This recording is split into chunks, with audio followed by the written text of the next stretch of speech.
नमस्कार। मैं डॉक्टर श्रवण सैनी, सहायक आचार्य श्री राधेश्याम मार मुरारका, राजकीय महाविद्यालय नवलगढ़। आज इस वीडियो में अपन पढ़ेंगे राजनीतिक आधुनिकीकरण की अवधारणा। राजनीतिक आधुनिकीकरण की अवधारणा का जो टॉपिक है वह बीए प्रथम वर्ष के प्रथम प्रश्न पत्र में भी है और राजनीति विज्ञान से स्नातकोत्तर करने वाले विद्यार्थियों के लिए भी है। अब अपन जानेंगे कि राजनीतिक आधुनिकीकरण की अवधारणा है क्या।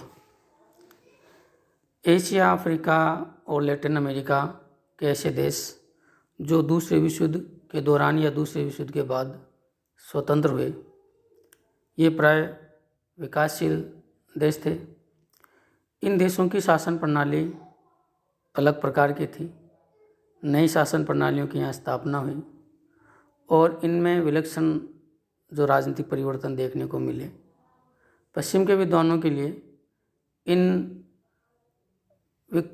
विकासशील देशों की शासन प्रणालियों को समझना जरूरी था और इनकी राजनीतिक वास्तविकताओं को पश्चिम के अध्ययन पद्धतियों के माध्यम से समझना संभव नहीं रहा। इसलिए एशिया, अफ्रीका और लैटिन अमेरिका के जो 9 स्वतंत्र देश थे, उनकी राजनीतिक व्यवस्थाओं को समझने के लिए अनेक अवधारणाओं का विकास किया गया। उन्हीं अवधारणाओं में एक अवधारणा थी राजनीतिक आधुनिकीकरण की अवधारणा। राजनीतिक आधुनिकीकरण क्या है? राजनीतिक आधुनिकीकरण का अर्थ जानने से पहले हमें आधुनिकीकरण का अर्थ जानना जरूरी है।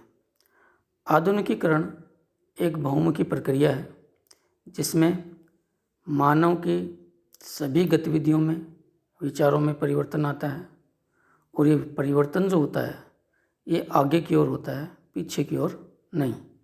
यानी मानव जीवन के सभी पक्षों में परिवर्तन होना चाहिए, लेकिन परिवर्तन जो है वह नकारात्मक नहीं बल्कि सकारात्मक है, वो होना चाहिए। तो इस प्रकार ये जो परिवर्तन की जो प्रक्रिया है इसके कई पहलू होते हैं। जैसे आर्थिक क्षेत्र में कृषि प्रधान अर्थव्यवस्था के स्थान पर औद्योगिक अर्थव्यवस्था स्थापित हो। सामाजिक क्षेत्र में जो है वो परंपरागत के स्थान पर आधुनिक सामाजिक संस्थाओं की स्थापना हो। भेदभाव का अंत हो, समाज और जो है सामाजिक समानता की स्थापना हो और राजनीतिक क्षेत्र में व्यक्ति की सहभागिता हो। तो इस प्रकार जो आधुनिकीकरण है वो एक बहुमुखी प्रक्रिया है और जब इस तरह से मानव के जीवन के सभी पक्षों में सकारात्मक परिवर्तन आते हैं तो इसी प्रक्रिया को सामूहिक तौर पर आधुनिकीकरण की प्रक्रिया है वो कहा जाता है। अब प्रश्न उठता है राजनीतिक आधुनिकीकरण क्या है? समाज के आधुनिकीकरण के कारण उसमें होने वाले राजनीतिक परिवर्तनों को ही सामान्यतः आधुनिकीकरण, राजनीतिक आधुनिकीकरण है वो कहा जाता है। तो इस प्रकार जब कोई समाज आधुनिक होता है तो समाज के आधुनिकीकरण का प्रभाव जब राजनीति पर पड़ता है, यानी समाज के आधुनिकीकरण के परिणाम स्वरूप जब राजनीतिक बदलाव आते हैं तो वो राजनीतिक आधुनिकीकरण है वो कहलाता है। जैसे कोलमैन ने कहा है, कोलमैन ने राजनीतिक आधुनिकीकरण की परिभाषा करते हुए कहा है कि राजनीतिक आधुनिकीकरण ऐसे संस्थागत ढांचे का विकास है जो पर्याप्त लचीला और इतना शक्तिशाली हो कि उसमें उठने वाली मांगों का मुकाबला कर सके। अब राजनीतिक आधुनिकीकरण का जो अर्थ है वो उसके लक्षणों और विशेषताओं से और ज़्यादा स्पष्ट है वो हो जाता है। तो आइए अब अपन चर्चा करते हैं राजनीतिक आधुनिकीकरण की प्रमुख विशेषताओं या लक्षणों की, जिनके माध्यम से राजनीतिक आधुनिकीकरण का जो अर्थ है वो और ज़्यादा स्पष्ट है वो हो जाएगा। तो पहली विशेषता है, जो लक्षण है राजनीतिक आधुनिकीकरण का, वह है राज्य में शक्ति का अधिकाधिक केंद्रण। तो ये राजनीतिक आधुनिकीकरण की जो प्रक्रिया है उसका एक महत्वपूर्ण लक्षण है कि राज्य में है वो शक्ति का अधिकाधिक केंद्रीकरण है वो हो जाता है। इसका अर्थ ये है कि जब आधुनिकीकरण की जब प्रक्रिया चलती है तो राज्य है वो मानव जीवन से संबंधित सभी प्रकार के कार्य करने लग जाता है, जिसके परिणामस्वरूप राज्य या राजनीतिक व्यवस्था में शक्तियों का केंद्रीकरण है वो होने लग जाता है और राजनीतिक व्यवस्था जो है वो मानव जीवन की नियामक बनने लग जाती है। तो इस प्रकार राज्य का शक्तिशाली होना भी है राजनीतिक आधुनिकीकरण का एक लक्षण है। राजनीतिक आधुनिकीकरण का जो दूसरा महत्वपूर्ण लक्षण है वह है राज्य का समाज में अधिकाधिक प्रवेश। इसका मतलब ये है कि जो पुरानी जो शासन प्रणालियाँ थीं जो कम विकसित थी, उन व्यवस्थाओं में राज्य केवल सुरक्षा का कार्य करते थे। इस कारण राज्य की पहुंच और जो है वो समाज में नहीं होती थी। राज्य उन व्यवस्थाओं में राज्य और समाज का ज़्यादा संपर्क संभव नहीं हो पाता था। लेकिन आधुनिकीकरण की प्रक्रिया जब चलती है तो राज्य लोक कल्याण के अनेक कार्य है वो करता है। जैसे राज्य शिक्षा भी उपलब्ध कराता है, राज्य चिकित्सा भी उपलब्ध कराता है, राज्य सामाजिक सेवा के कार्य भी करता है। तो जब राज्य बहुत सारे लोक कल्याण के कार्य करता है तो उसके परिणाम स्वरूप राज्य की समाज में पहुंच बढ़ती है, राज्य का समाज में प्रवेश बढ़ता है, राज्य और समाज में संपर्कता है वो बढ़ती है। तो ये राज्य और समाज के बीच में जो संपर्कता है ये राजनीतिक आधुनिकीकरण का एक प्रमुख लक्षण है। ये तभी होता है जब राजनीतिक व्यवस्था आधुनिकीकरण की ओर बढ़ती है। अगली जो विशेषता है राजनीतिक आधुनिकीकरण की वह है केंद्र और परिसर की में बढ़ी हुई अंतःक्रिया। यहाँ केंद्र का मतलब है राजनीतिक व्यवस्था और परिसर का मतलब है समाज। तो परंपरागत जो समाज थे वहाँ राज्य और समाज के बीच में कोई ज़्यादा अंतःक्रिया नहीं होती है, संपर्क कम होता है। लेकिन जब आधुनिकीकरण की प्रक्रिया चलती है तब राजनीतिक व्यवस्था और समाज के बीच में जो अंतःक्रिया बढ़ जाती है और ये जो अंतःक्रिया है ये राजनीतिक आधुनिकीकरण का ही एक लक्षण है। राजनीतिक व्यवस्था और जो समाज है उनके बीच में संपर्क और अंतःक्रियाएं है वो बढ़ती हैं और संचार और यातायात के जो साधनों का विकास होता है उससे ये जो अंतःक्रिया है वो और ज़्यादा है वो बढ़ती है। अगला जो लक्षण है राजनीतिक आधुनिकीकरण का वह है सत्ता के परंपरागत स्रोतों का निर्बल होना। परंपरागत जो व्यवस्थाएं थीं उनमें राजनीतिक सत्ता का जो स्रोत है वो कबीले के सरदार होते थे, राजा होते थे या कहीं धार्मिक नेता होते थे और यही लोग जो जनता की आस्था और निष्ठा का केंद्र है वो हुआ करते थे। लेकिन जब आधुनिकीकरण की प्रक्रिया चलती है तो सत्ता के जो परंपरागत स्रोत हैं वो निर्बल हो जाते हैं और उनके स्थान पर राष्ट्रीय राजनीतिक सत्ता की स्थापना होती है और ये राष्ट्रीय राजनीतिक सत्ता ही लोगों की निष्ठा का केंद्र है वो बन जाती है। तो इस प्रकार सत्ता के ये जो परंपरागत स्रोतों का निर्बल होना भी अपने आप में राजनीतिक आधुनिकीकरण का एक महत्वपूर्ण लक्षण है।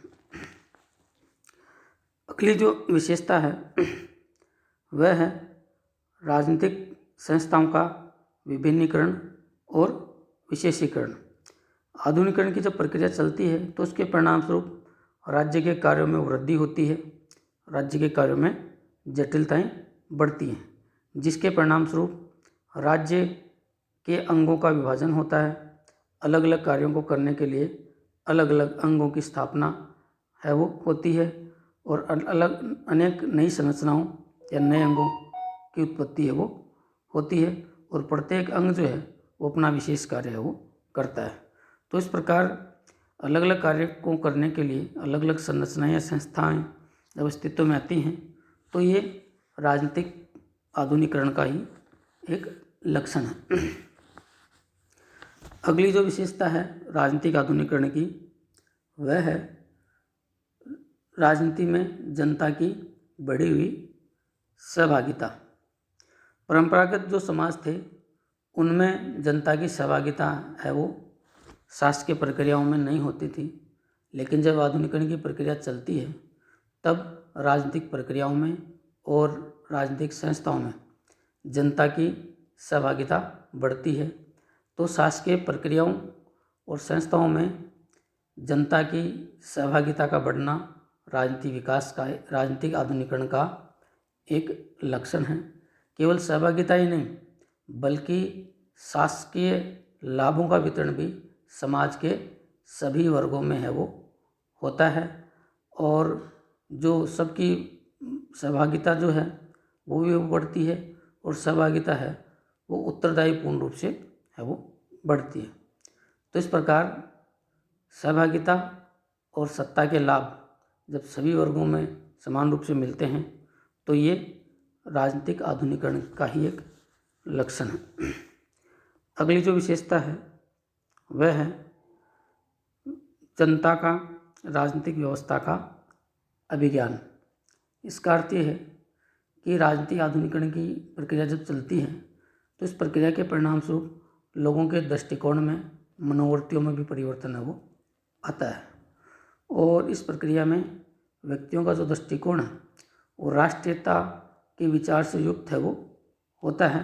लोगों में अपने देश के प्रति भक्ति का भाव उत्पन्न होता है, अपनी राष्ट्रीयता के प्रति आसक्ति लोगों के बीच में है वो उत्पन्न है वो होती है।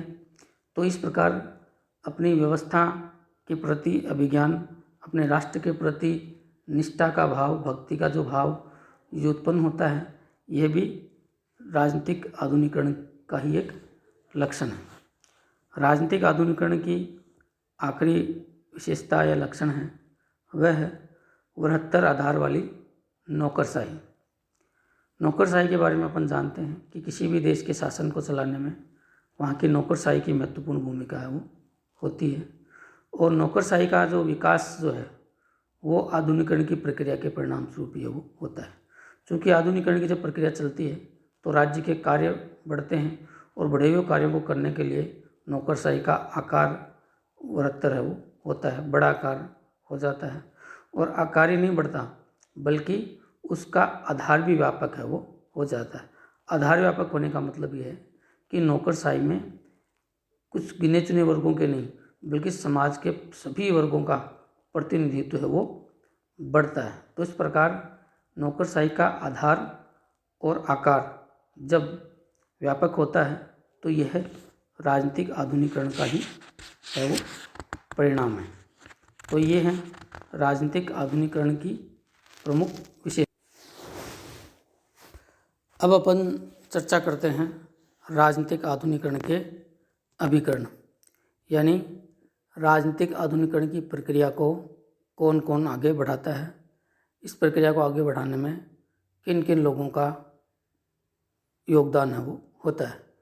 तो राजनीतिक आधुनिकीकरण की प्रक्रिया के जो विद्वानों के द्वारा 3 मुख्य अभिकरण बताए गए हैं, इनमें पहला है अभिजनों और बुद्धिजीवियों की भूमिका। राजनीतिक आधुनिकीकरण के सबसे जो महत्वपूर्ण अभिकरण है वो अभिजनों और बुद्धिजीवियों को माना जाता है।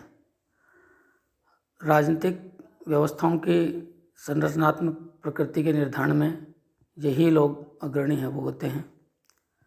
बुद्धिजीवियों के द्वारा ही राजनीतिक व्यवस्था के साध्यों, गंतव्यों और उद्देश्यों के विकल्प जो हैं वो सब सुझाए जाते हैं।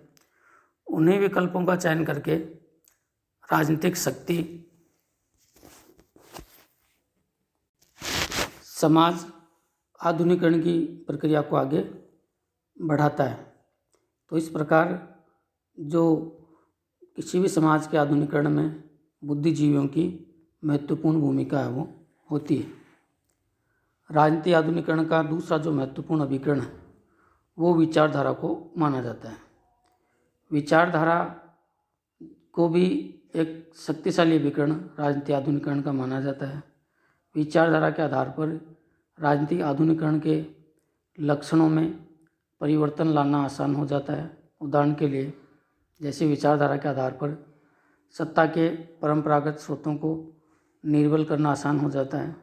विचारधारा के आधार पर राष्ट्रीय विज्ञान, राष्ट्र की एकता, राजनीतिक सहभागिता में जो है योगदान है वो संभव बनाया जा सकता है।